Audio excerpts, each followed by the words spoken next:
बांग्लादेश ने रिटेलिएट किया, रिएक्ट किया। जिस तरह से केकेआर टीम से बांग्लादेशी क्रिकेटर को खेलने से मना किया, बीसीसीआई ने खेलने को मना किया, उसके वजह से बांग्लादेश ने यह फैसला लिया कि इंडिया में नहीं बल्कि श्रीलंका में खेलना चाहेगी। और कितना सड़ा हुआ समाज है, कितना अंधभक्त समाज है। पहलगाम में 26 लोग शहीद हुए, उसके बावजूद पाकिस्तान से मैच खेला। जयशंकर जी जाकर के हाथ मिलाते हैं पाकिस्तान के स्पीकर से, और बांग्लादेश के नेता से भागे भागे गए, वहां मिले। ये करें सब कुछ, लेकिन केवल एक नाम केवल शाहरुख है, मुस्लिम है, उसके लिए इतना हद तक गिर जाना, इतनी नफरत, ये कैसे चलेगा देश? सर, गिरिराज सिंह जी का एक बयान आया जहां उन्होंने ये कहा कि लगातार जो ऑपोजिशन विकसित भारत जी राम जी बिल को अपोज कर रही है, वो इसीलिए कर रहे हैं क्योंकि उनको राम नाम पसंद नहीं है, और राम नाम है इसीलिए वो अपोज कर रहे हैं। देखिए, एब्रिविएशन है आरएम, नाम स्कीम का नहीं है। विकसित भारत फॉर रोजगार मिशन है, आजीविका मिशन है, वो गलत कह रहे हैं। एक बात। दूसरी बात है गांधी जी का नाम हटाना। गांधी जी जैसा सदियों में पैदा नहीं होते, पूरा विश्व मानता है उनको।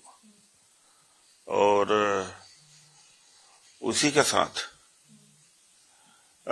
जो गारंटी हमारी दिक्कत वहां है, वो मूल मुद्दे से भटकाना चाहते हैं, धार्मिक बनाना चाहते हैं। गरीब जो गांव का है, अनएम्प्लॉयड है, उसको 100 दिन का कानूनी अधिकार था मजदूरी करने का, अब तो हटा दिया गया। यानी बात गरीबों की है, बात रूरल इकोनॉमी की है, और ये लोग इस तरह से डाइवर्ट कर रहे हैं, और उसका खामियाजा भारत भुगत रहा है। और भारत की अर्थव्यवस्था की बहुत बुरी स्थिति है, बहुत बुरी स्थिति है। अगर इकोनॉमी बढ़ी हुई है तो कुछ अमीरों के कारण, बाकी गरीबी बढ़ी है। ऐसे इकोनॉमी बढ़ने का हमें क्या मतलब कि जो अमीर पैदा इन्होंने किया, उसी पैसे से देश की जनता को कुचल रहे हैं। सर, जिस तरीके से डोनाल्ड ट्रंप का एक जो फ्रेश थ्रेट आया है टैरिफ बढ़ाने के लिए इंडिया के लिए, कैसे देखते हैं? ऐसा मोदी जी को हैंड ओवर कर देना चाहिए बागडोर ट्रंप को कि आप चलाइए हमारे देश को। हिम्मत तो है नहीं। जो डांट पड़ती अमेरिका को अमेरिका से वो करना पड़ रहा है। बगल में पाकिस्तान है। जब युद्ध हुआ तो ट्रंप ने डांटा कि 24 घंटे का अल्टीमेटम है, युद्ध विराम कर दो। 5-6 घंटे में मोदी जी सरेंडर कर गए। फिर सरेंडर कहाँ कर गए कि तेल रसिया से नहीं खरीदना है, तो कम कर दिया था। अब पूरी तरह से रसिया से तेल खरीदना बंद करें तो यह है धमकी। यानी हमारी विदेश नीति को ट्रंप चलाएंगे, और कुछ हद तक चला रहे हैं। 50% टैरिफ लगा कर भी उनको शांति नहीं मिली, और लगभग 40-50 बिलियन डॉलर का नुकसान हो चुका है। जो एक्सपोर्टर हमारे थे अमेरिका में, एक्सपोर्ट उनका रुक गया। लाख लोग बेरोजगार हो गए, सामान उनका बिका नहीं। ये दुर्दशा है। लेकिन जिस तरह से मीडिया में हेडलाइन मैनेजमेंट हो रहा है और मुद्दे से भटका दिया जाता है, जैसे गिरिराज जी का कहना, जो नरेगा वाला है, कहाँ से जोड़ दिया कहाँ तक। तो ये समाज को फंटासी में, देश फंटासी में जी रहा है। लेकिन फंटासी इसलिए मैं कह रहा हूँ कि दुनिया का कोई देश हमारे साथ में ऑल वेदर फैन नहीं है। इतनी बड़ी हमारी डिफीट है, फिर भी जनता है फैंटासी में, उसको ड्रीम में, सपने में जी रही है। सर वहीं से हम बिल करें तो दिल्ली रायट पे आज सुप्रीम कोर्ट जो है प्रोनाउंस करने वाला verdict on bail plea of Umar Khalid, कैसे देखते हैं? अरे भाई, ये राइट है, राइट है इनका। यहाँ तो जुडिशरी के ऊपर भी दबाव है, बड़े बड़े क्रिमिनल सब छूट जा रहे हैं, और आप चार्जशीट फाइल करिए, ट्रायल तो शुरू करिए। ट्रायल के पहले ही आपने उनको कन्विक्ट कर दिया है जेल में, और बेल जो है रूल है, एक्सेप्शन नहीं है।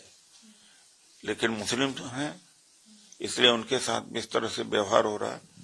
और अमेरिका के 8 सेनेटर और कांग्रेसमैन ने बात को उठाई है, ये बात बहुत बढ़ गई है, और मुझे यकीन है, विश्वास है कि सुप्रीम कोर्ट दबाव में न आकर के आज बेल देगा। सर मेरा आखिरी ओवैसी जी का एक बयान आया है जहाँ उन्होंने ये कहा है, मोहन भागवत का जिक्र करते हुए उन्होंने कहा है कि लगातार वो लव जिहाद की बात करते हैं। अगर डेटा है उनके पास लव जिहाद का, तो वो जितने भी स्टेट से डेटा मंगवाए और पार्लियामेंट के अंदर डिस्कस करे, डेटा लेके आए पार्लियामेंट के अंदर। नहीं, बात सही है कि आप डाटा के साथ करिए। केरल में यही हुआ था लव जिहाद, और बड़ा जबरदस्त हंगामा तो केरल कर्नाटक में जब वेरिफिकेशन शुरू हुआ तो मिले ही नहीं, बहुत कम। और दूसरी बात है, अगर इंटर रिलीजियस मैरिज हो रही है हिंदू मुस्लिम की, तो उसके लिए हिंदू समाज जिम्मेदार है। कल ही मैं बोला हूं कि जो कई ऐसे मामले मेरे पास आए कि लड़की के लायक लड़का उस जाति में नहीं मिल रहा है, और लड़के के लायक उस जाति में लड़की नहीं मिली, यानी पढ़ लिख करके जो अच्छे होते हैं। तो ऐसे में हिंदू के दूसरी जाति में तो शादी कर नहीं सकते, क्योंकि उधर से स्वीकृति नहीं होगी। मुस्लिम समाज में कोई इसका रुकावट नहीं है, तो इसलिए वहां शादियां हो जाती हैं। तो हिंदू समाज में जाति खत्म कर दीजिए, अगर थोड़ा बहुत, फिर चॉइस का स्कोप बढ़ जाएगा। अब चॉइस का ब्राइड हो या ग्रूम, या लड़का हो लड़की, चॉइसेस ही नहीं है। न चॉइस होने के कारण ऐसा हो भी रहा है।